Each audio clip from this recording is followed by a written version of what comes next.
Welcome to the Industrialists, a show about new innovation in the industrial space.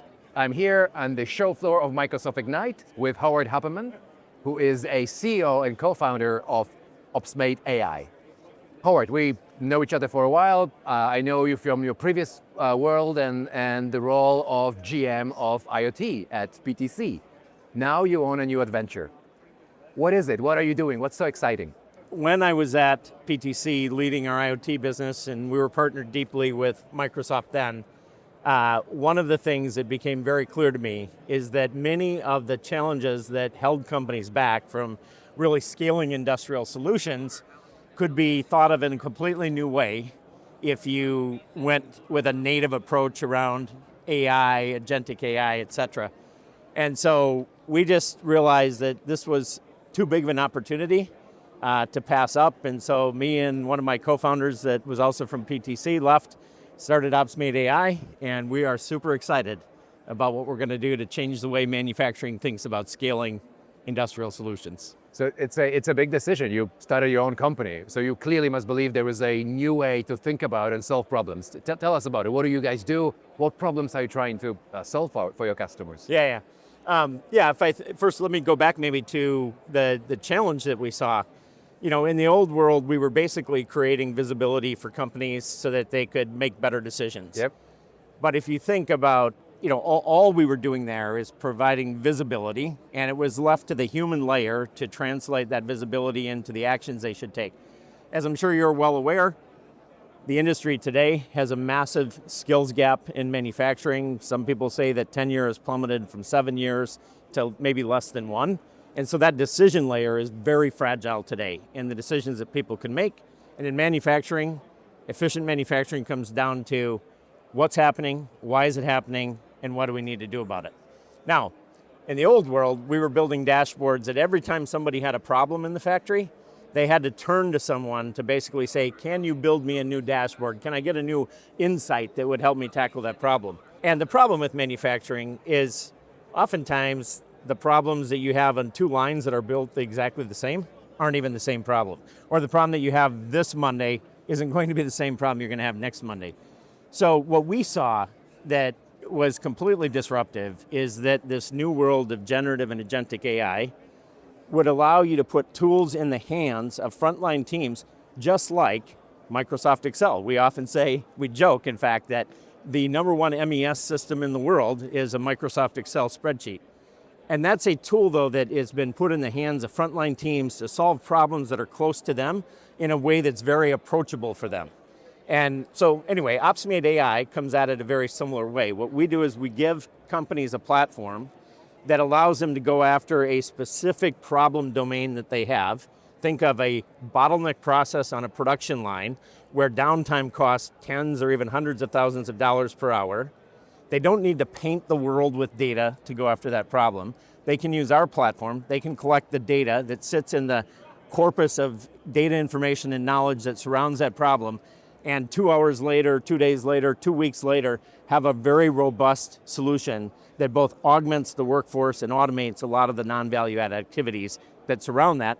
The result, of course, being a significant improvement in the mean time to resolution, lost production time, and a boost to the workers and workforce productivity around it.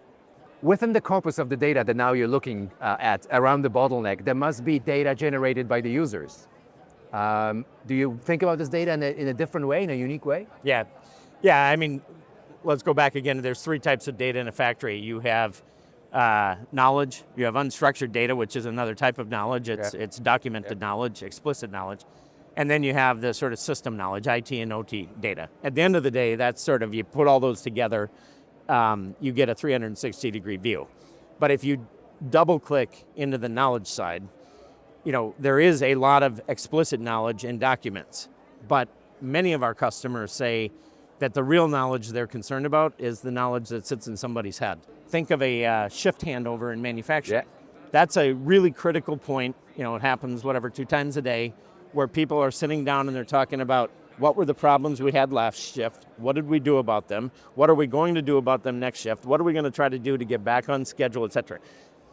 This is, you know, we like to say it's transient knowledge today. It's like the fire that flashes up in the frying It's pan. in the and goes- conversations of It's the in crew. the conversation and then it's gone. But what if you could capture that? What if every time there was a shift handover and you were talking about, again, on that bottleneck process, and you're talking about the most critical issues that happen there? What if you could capture that knowledge? Better yet, what if you could capture that knowledge and then apply AI to it so it generated all of the documents that you wish you had, but people never actually take time to write down? That's the kind of stuff we're working on. Okay, well, you got to tell me, how are you doing? How are you capturing the data? That's not easy. Yeah, so let me start with simple and crude. Simple and crude today is you sit down, we have a customer, the guy's name is Bob. Bob's been there for 38 years. Yep. He runs the most critical process in the factory. He only works one shift a day. That's a problem already. But if Bob's on schedule in the plant and an issue comes up, it goes away very quickly because there's a thing he hasn't seen in 38 years that he doesn't know how to fix. So what do you do? How do you get Bob's knowledge into something else? Well, a very crude way is you sit Bob down and you basically ask the 20-80 rule. Bob, what are the 20% of the issues that you see come up over and over again that affect downtime, that affect quality? Bob, what do you do about them? And better yet, you ask those questions in the same structured way that the customer would like to document their processes and procedures, and then that becomes a source of structured information that sits within OpsMate. That's the simple and crude way. You can imagine a much more sophisticated application that's maybe a mobile application where people have the ability to, hit a button and it's recording a conversation, or you could even dispatch an agent to somebody maybe through a text message or an email where it says, hey, we ran into this problem, happen to know you, Adam, are the expert. Could you answer these 3 questions about what you did to fix that problem in the past? You do that. It's, maybe not through text because people in the factory hate documenting things, but it's through voice. And now your knowledge has become institutionalized into the system. And the next time somebody asks that question, they're not stumped with a blank answer. They're given, your response based upon. It reminds me of this old school idea of knowledge management. Remember, we were still documenting processes and procedures and trying to write them down. The problem was that you could never find anything that was documented because there was no intelligence that would be able to go and understand the structure of the data and find the pieces that mattered for whatever it is that you were doing.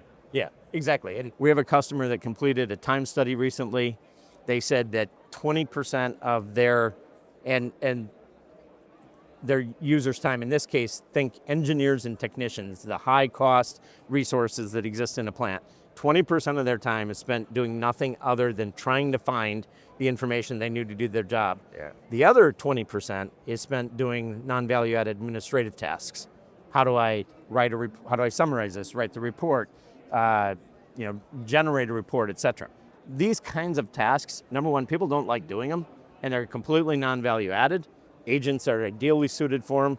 You can have agents, co-pilots that retrieve that information exactly in context, and you can create agents that will document it and do it in a much faster, better way than maybe it would if you left it to the... And if you can solve for 40% of the problem efficiency on a factory floor, I mean, it's not a minor improvement. How do customers react when you tell them the story? Yeah, it's really funny because I've spent 10 years building software for manufacturing plants. And I've never in the past had a problem building an application that got management excited. They would see the value. Oh, if you can help me see this, I can cut my lost production time, that's great. Then you'd turn to the users and they would say, well, what's in it for me? What do I get out of using this management tool, this dashboard reporting tool? And so you always fought this kind of long tail of user adoption. We see something very different happening today, and by the way, the whole world can see it, because if you just look at how rapidly tools like Copilot and in our personal lives, maybe ChatGPT, et cetera, are being adopted, even the people in the factory are adopting these tools. And so the adoption is coming fast and strong from the end user population, which is one of the reasons we think that there's a different opportunity here for scaling, because users want these tools. They don't want to check their ChatGPT at the door when they walk into the factory and then deal with paper. They would like to have that same experience, but of course companies want that in a secure, scalable, trustworthy kind of manner. So you have an amazing vision. Where are you taking this vision? How are you going to market with that vision? Today we're really focused on sort of a land and expand model. mostly focused on large enterprises. That's my background. And looking to, our very simple approach and how we engage customers is share kind of the story I'm sharing with you here today. They get excited about that. Everybody would like to have 40% of the productivity of their most expensive workers back in the factory, and those workers would like to use their time to do more impactful and innovative things. So we really focus on kind of setting this up, and then typically what we do is a rapid proof of concept using the customer's data. And as I mentioned to you when you asked the question earlier, we can do that in just a couple of days. So we can set up a system for them, of course on Azure. We can run this in their virtual private cloud. We can run it in our Azure-based SaaS environment, but we can very quickly set up an experience for them where they can try these tools in a controlled way. And what they usually then see is the users are saying, I want this. Can I get it today? Can I get it today kind of thing. So it's a land and expand model, prove it out quickly, and then take it back to the enterprise to drive scale. Howard, thank you so much for spending time with me and sharing what your company does and your vision for the future. Thank you. Awesome, thank you.